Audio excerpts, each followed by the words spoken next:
Something unusual just happened. And depending on how you look at it, this could either be the beginning of a major geopolitical breakthrough or something far more strategic. Donald Trump has claimed that the United States and Iran have reached what he described as major points of agreement in ongoing negotiations. Not early talks, not partial progress, but according to him, almost everything is already agreed. That's not a small statement. And this isn't coming from random speculation. This discussion has been covered by Fox News, a verified source, and if anyone wants to verify it themselves, the original video is linked in the description. But here's where things start to feel different. Because when a claim like this appears, especially involving two countries with decades of tension, sanctions, and conflict, it immediately raises a deeper question. If things are really that close to a deal, why doesn't it feel like it? Let's slow this down. Trump's statement suggests that negotiations between the United States and Iran are not only active, but highly advanced. He described them as serious, productive, and possibly nearing completion within a short time. If that's true, it would be historic. We're talking about two countries that have been in long-standing conflict, politically, economically, and militarily. Any real agreement between them would have global consequences. Oil markets would react, military tensions could ease, global stability could shift overnight. So when someone says that almost all points of agreement are reached, it's not just another update, it's a signal. But signals in geopolitics are rarely simple, because almost immediately, something didn't align. There was no clear confirmation from the Iranian side, no matching statement, no shared message, no visible agreement in tone.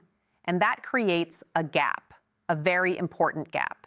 Because in high-level negotiations, especially ones this sensitive, both sides usually move carefully and signal progress together. That's how trust is built. That's how the world understands what's happening. But here, that coordination is missing. One side is projecting confidence. The other side is silent. And in geopolitics, silence is never empty. It can mean disagreement. It can mean strategy. Or it can mean something is happening behind the scenes that has not yet been revealed.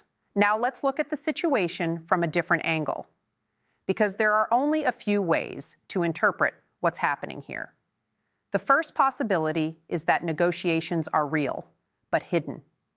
In high-stakes diplomacy, talks often don't happen publicly. They happen through intermediaries. Messages are passed quietly. Positions are tested without being exposed. In that kind of environment, one side might feel confident enough to speak openly, while the other side chooses to stay silent until everything is finalized. Silence in this case is not denial, it's control. It allows flexibility. It avoids political pressure. It keeps options open. But there is another possibility, and this one is more strategic. Publicly declaring progress can be a tactic. When you say a deal is close, you create expectation. Markets react. Observers believe movement is happening. Pressure begins to build. And suddenly, the opposing side is placed in a difficult position. If they reject the idea of progress, they appear to be the obstacle. If they stay silent, the narrative continues. If they respond, they are pulled into a situation they didn't fully define. So in this scenario, the statement is not just information, it's leverage. It's a way of shaping the environment around the negotiation, and that changes how we understand everything.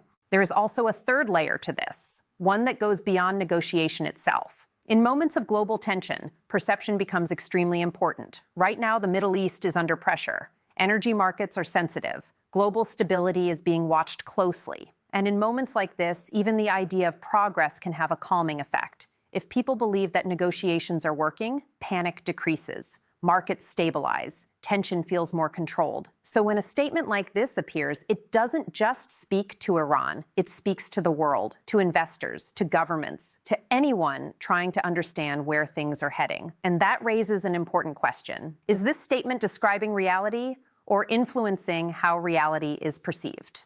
Because in modern geopolitics, those two things are often connected. Now consider the timing. This didn't happen during a calm period. It happened during heightened tension, and that matters. Because when pressure is high, every statement carries weight. Every word is calculated. Every message serves more than one purpose. So when you hear that a deal is close, you have to look beyond the surface. You have to ask what role that statement is playing in the bigger picture. Because at this point, we are not just looking at a possible agreement. We are looking at a situation where information itself is part of the strategy. And that's why things don't fully add up yet. On one side, there is strong confidence and a sense of near completion. On the other side, there is silence and no confirmation. That gap tells us something important. It tells us that the situation is still evolving. That information is incomplete, and that multiple strategies may be unfolding at the same time. So what happens next? There are really three possible directions this can go.